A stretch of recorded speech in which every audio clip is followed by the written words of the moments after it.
Addunyaan tun wantoota dinqii koo keessaa siniif yaa qoodu osoo jettee wanti isheen jalqaba irratti jabaa siniin jettu keessaa inni tokko qarooma Roomaa yookaan civilization of Rome ta'uun isaa hin oolu. Seenaa addunyaa keessatti Room jechuun qarooma dorgomaa hin qabne, uummata waraanaan hin mo'amne, weeraruun aadaa isaanii kan ta'ee fi giddugala seenaa fi sirnaa turte. Garuu Rippaabilikni Room dorgomaa hin qabne kun nama tokkoon, garbicha tokkoon, gilaadiyaatara tokkoon hanga xumuraatti akka jilbeeffatte ni beektu. Namni kun erga du'ee boodas Roomaanonni maqaa isaa yoo dhagahan ni hollatu.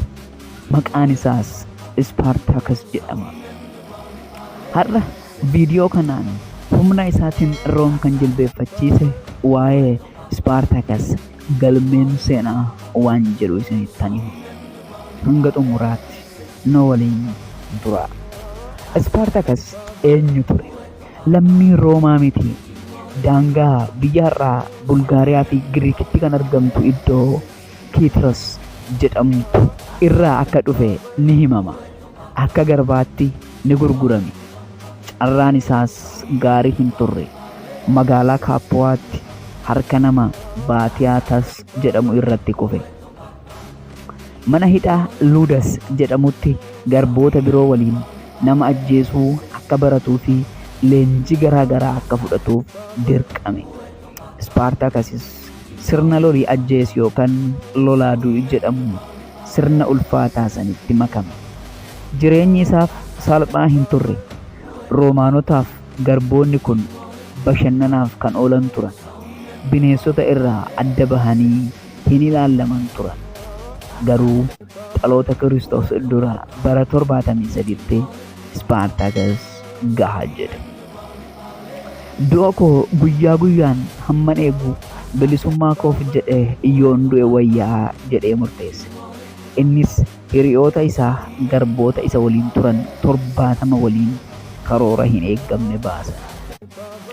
Albee fi waan foon ittiin muranitti fayyadamuun eegdotaa fi warreen isaan bitan ajjeesuun mana barumsa gilaadiyaatarii bahan. Innaa bahan saragallaa meeshaa waraanaa fe'ee argatan isa saaman. Amma meeshaa waraanaa bara sanii goraadee fi kan kana fakkaatan hidhatan. Hidhamtoota irraa gara finciltootatti jijjiiraman. Garboonni 70 kun fiiganii gaara Veeloosis irra bahanii dhokatan. Room ximmicha salphisteet laalte. Wambadee muraasa kana harka kennisiisuu hin dadhabu jettee Jeneraal Claudius Glaabar loltoota waliin gara Veloosisitti ergite. Glaabar garboonni kun maal beeku jedhee gaara karaa bahiinsaa tokko qabu kanatti marsiisan. Karoorri Glaabar achumatti beelaa fi dhabsuun hanga dhumanitti eegu ture. Ispaartaakas gilaadiyaatara qofa hin turre. Hayyoo strateejik maan ture. Hallayyaa duuba gaaraa jiruun irraan bu'uuf jirma mukkeen gaara sanii irraa weedaroo yookaan tushaa dheeraa tolfatan.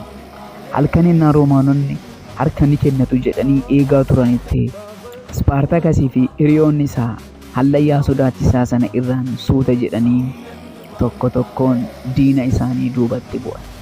Glaabarii fi loltoonni isaa osoo fuulduraan eegaa jiranuu finciltoonni kun duuban dhufanii loltoota Room hirriibarra turan akka hin taanetti fixan. Injifannoon kun Roomaanotatti ibidda qabsiise. Oduun kun ni dhagahame. Garboonni iddoo garagaraa jiranis bittoota isaanii jalaa badanii garee Ispaartaakasitti makamuu jalqaban. 70 kan turan 700, 7,000, 10,000, 70 ta'a. Yeroo kana Room ni rifatte. Qoonsilaa ishee lamaan leengiyoonii guutuu waliin ergite. Ispaartaakas hunduma isaaniitu irra deddeebi'ee mo'ate.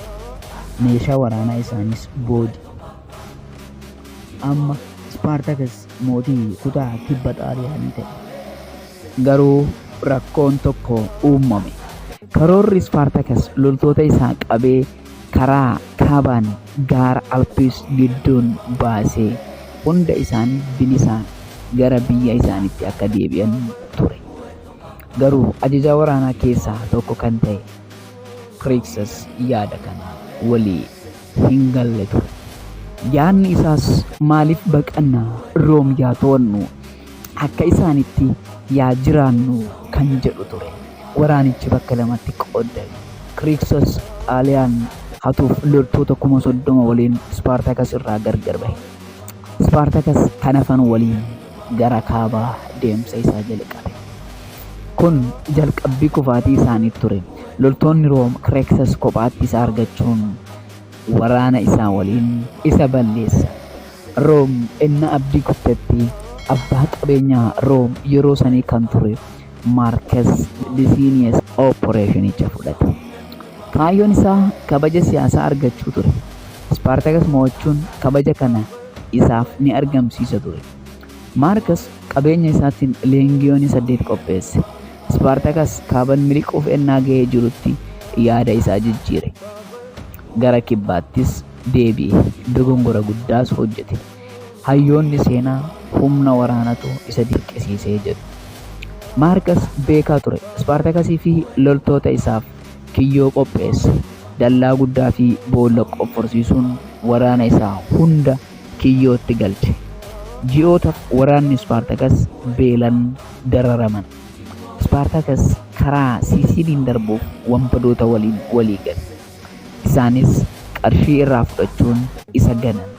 Ispaartakas filannoo tokko qofa qaba. Innis akka nama bilisa tokkootti falmachuu. Dhaloota Kiristoos duraa bara 71tti ganama waraana isaa walitti sassaabee yookaa bilisummaa yookaa du'a keenyatti deemnaa jedhee murteessa. Waraanichis jalqabe. Ispaartakas Marcus argachuuf sarara Roomaanotaa gidduu akka leencaatti lolaa seene. Mokonninni Roomaa 2 ajjeese. Garuu eeboo baay'een waraannan Ispaartakas hanga xumuraatti falmatee qaamni isaa waraanichaan booda gonkumaa hin argamne. Marcus waraanicha mo'ate. Garuu gara jabummaan isaa gana akka hin geenyetti garboota lubbuudhaan qabe gara 6,000 kan lakkaawwaman daandiin ka'umsi isaa Kaappuwaadhaa Roomaa ga'u maqaan isaa Paappiyaa kan jedhamu irratti hunda isaaniitu fannoo irratti fannise. Ergaan isaas ifa ture. Room tuttuquun xumurri isaa akkana jechuudha. Room waraanicha mo'attee garuu Ispaartakas seenaa mo'atee. Rippaabilikni Room balaa sana booda gara iddoo ishee duraanitti hin deebine. Fincilli garboota kanaa bu'uura qaroomaa Roomaa buqqise. Ispaartakas waggoota 2000 boodas bilisummaadhaaf mirga cunqurfamtootaaf fakkeenya gaarii ta'ee ni jira. Maatii koo hanga ammaatti waan waliin galatooma viidiyoo kana godhatan jiran